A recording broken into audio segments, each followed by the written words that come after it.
안녕하세요. HSK 전문 강사 김은정입니다. 이 시간에는 7월 HSK 4급 시험을 대비해서 대비 특강을 진행해 보도록 하겠습니다. 오늘은 독해 1부분을 할 거예요. 제가 이제 제법 오랜 기간 동안에 쭉 이 대비 특강을 진행을 하고 있는데 그 독해 1도 되게 여러 차례 강의를 했었잖아요. 독해 1부분을 저희가 생각을 할 때에 빈칸 넣기는 앞으로 5급, 6급에 있어서 준비할 때 굉장히 중요한 부분일 수 있어요. 그러니까 5급이나 6급에서는 독해 1부분에 해당하는 그 빈칸 넣기가 난이도가 좀 제법 높거든요. 그러면 4급에서부터 내가 대충 해석해서 편하게 푸는 걸 습관화시키면 5급, 6급에서 더 어렵게 느껴질 수가 있단 말이에요. 그래서 4급의 이렇게 기초부터 우리가 어떻게 문제를 풀어야 되고 이 출제 의도는 뭐고 그 전략적인 부분들을 조금 더 신경 쓰면서 독해 1 보셨으면 좋을 것 같습니다. 자, 오늘의 적중 문제 볼 거고요. 그 대비 특강은 거의 실전 위주로 진행이 되기 때문에 적중 문제를 볼 거예요. 문제 5문항을 풀면서 우리가 이게 어떻게 되는지. 근데 문제를 볼 때에 내가 시험 현장에서 이 문제를 보면 이 문제를 보고 그냥 미친 듯이 푸는 게 아니라 어떤 절차를 가지고 풀어야 될지 체계가 있어야 돼요. 그러니까 4급 때부터 체계를 잡는 연습을 해야 높은 급수를 조금은 더 전략적으로 공략을 할 수 있기 때문에, 그리고 반드시 출제 의도와 핵심 전략은 독해 일부분은 더 신경 써서 좀 기억을 하셔야 된다는 거, 앞서 말씀드렸던 그 5급이나 6급까지에서는 조금 난이도가 높은 영역이기 때문에 신경 써야 된다는 거 생각하시면서요 가셨으면 좋겠어요. 왜냐하면 4급은 단어가 그렇게 막 생활적이고 어렵지 않은 거라서 해석만으로 의존해서 풀려는 경향들이 조금 더 많으신데 이럴 때일수록 조금 더 전략적으로 보셔야 된다는 거 신경을 쓰셨으면 좋겠고요. 독해 부분 아시죠? 일반적으로 5개의 그 보기를 가지고 5문항을 적절하게 집어넣는 건데, 보기도 5개, 문제도 5개. 그렇기 때문에 딱딱 맞춰서 예를 들어서 한 3문제 정도 확실하면 나머지 2문제가 맞출 확률이 조금 더 높아질 수 있죠. 이게 왜냐면 연쇄작용이 있기 때문에. 그래서 그거 조금 기억을 하시면서 그래 내가 문제 푸는 센스랑 이런 것도 좀 필요하겠다 생각하시면서 가시면 좋을 것 같고요. 기본적으로 보기들이 단어가 근데 보기의 단어도 중요하고요.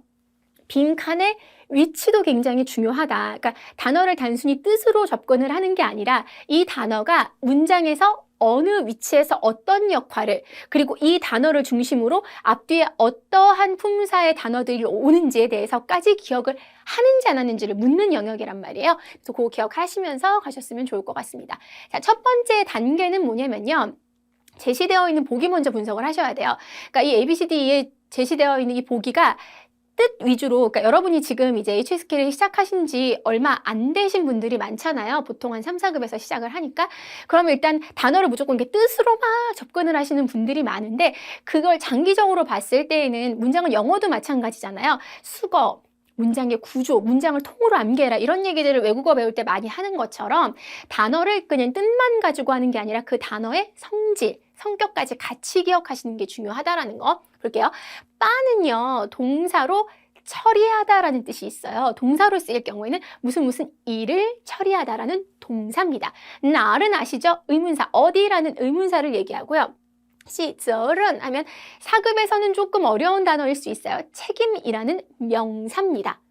그리고 정시하면 도시라는 명사고요. 认真하면 굉장히 성실하다, 진지하다라는 형용사예요. 그러니까 이 품사들이 굉장히 중요해요. 왜냐하면 동사는 주어와 목적어 사이 수로 위치에 들어가는 경우들이 굉장히 많고요. 그리고 명사 같은 경우에는 뭐 더 뒤나 주어나 목적어 자리에 굉장히 들어간다라는 거, 위치적으로 이 품사랑 위치를 같이 접목시켜서 공부를 하셔야 된다는 거. 형용사는 단독으로 쓰이는 경우는 그렇게 많지가 않잖아요. 헌이나 쩐이나 페이창이나 아니면 뿌 같은 거. 안 예뻐, 안 더워, 매우 더워 이렇게 갈 수 있다는 거 그걸 기억을 하시면서 가셔야 될 것 같습니다.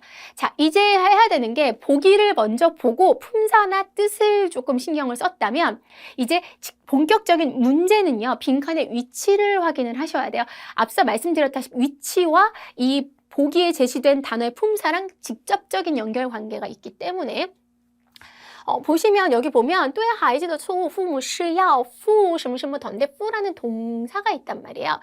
이 더는 강조 구문이라서 이 더는 이제 이렇게 강조로 빠질 수 있고요. 그럼 负에 해당하는 목적어가 들어가야 돼요. 조금 어렵다. 푸는 내가 잘 모르는 단어인데 이렇게 갈 수 있어요. 그럼 47번 볼 거야. 이건 조금 접근하기 쉬워요. 这个 양사 뒤에 보통 명사 오잖아요. 这个人,这个东西 이렇게 갈 수 있는 것처럼 그래서 뒤에 명사가 올 수 있겠구나라는 거에 접근을 하셔야 돼요. 해석보다는요. 네, 물론 해석이 필요한 부분은 있지만 1차적으로 봤을 때는 이 위치를 살펴보셔야 된다는 거. 교통이 굉장히 편리하다는 얘기하고 있어요. 자, 그 다음 빈칸의 위치 해놓고 징원님 말씀 좀 물어볼게.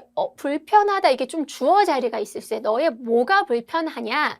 이게 수러 앞이니까요. 신경 쓸 수 있고 빈칸의 위치만 지금 보는 거예요. 你的孩子老师来了100分 해놓고 很聪明 他不是聪明他平时学习 형용사 오겠구나.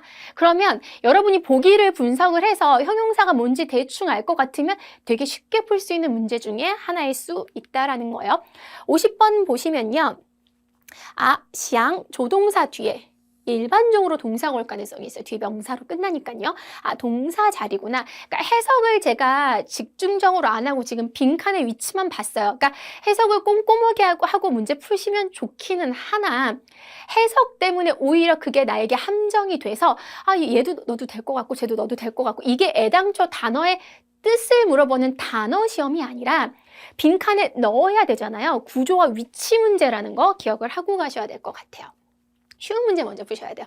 그쵸? 왜냐면 46번처럼 너무 첫 문제가 너무 어려워 이렇게 하면 쫄리잖아요. 그렇기 때문에 쉬운 문제 먼저. 말씀드렸죠. 저거 다음에 명사 오는 거 너무 명백한데 근데 명사가 지금 2개밖에 없었단 말이에요. 그러면 뒤에 쯔리 여기에 교통하면 도시를 받을 가능성이 크니까요. 그래서 갈 수 있다라는 거.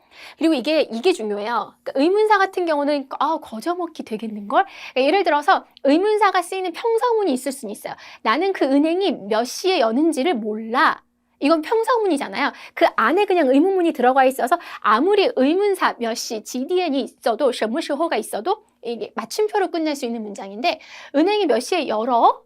은행이 언제 열어라는 의문문에는 무조건 의문사가 들어갈 가능성이 굉장히 높다라는 거죠. 왜 보기에 날이 있었으니까요.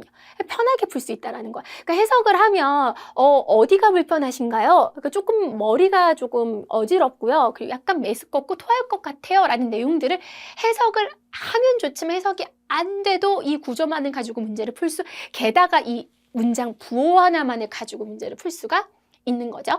네, 난이도 높은 문제 이제 볼 건데 아까 46번 어려웠잖아요. 첫 문제부터 굉장히 어려웠는데 드디어 이제 쉬운 문제 풀고 남은 문제를 풀 경우에는 보기가 이게 줄어들잖아요. 그러니까 확률상으로 맞출 확률이 높아지게 되니까 쉬운 문제를 먼저 푸시라는 거야. 그리고 이제 남아있는데 여기 보면 아까 이게 fu라는 이게 왜냐면 야오 뒤에 있는 이 한 글자가 동사일 가능성이 되게 크단 말이에요.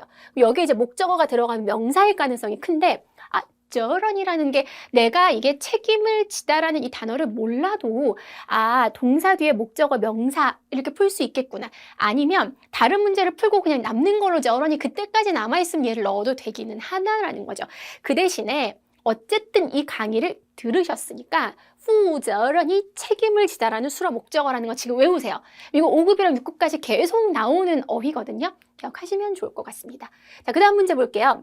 얘는 좀 비교적 간단하긴 하지만 앞에 문제보다는 약간은 좀 어려울 수 있다라는 생각이 왜냐면 런전 형용사인지 모를 수 있으니까요. 그럼 남아있는 것 중에서는 런전이 들어갔으니까 진짜 이런 느낌이 있으니까 형용사일 수 있겠다라고 추정도 가능하다라는 거예요.